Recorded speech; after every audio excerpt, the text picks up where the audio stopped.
kui me soovime mõnda graafikaobjekti, näiteks pilti või joonist, kui me näiteks soovime seda pöörata, siis selle jaoks tuleb kõigepealt objekt aktiveerida ja pange tähele, et nurkadesse ilmuvad sellised rohelised kastikesed.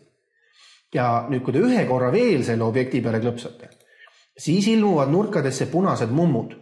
Ja nüüd nurkadesse olevate punaste mummude peale, kui te kiire kursori viite, ilmub selline kaarjas nool, mille otstes on noolekesed.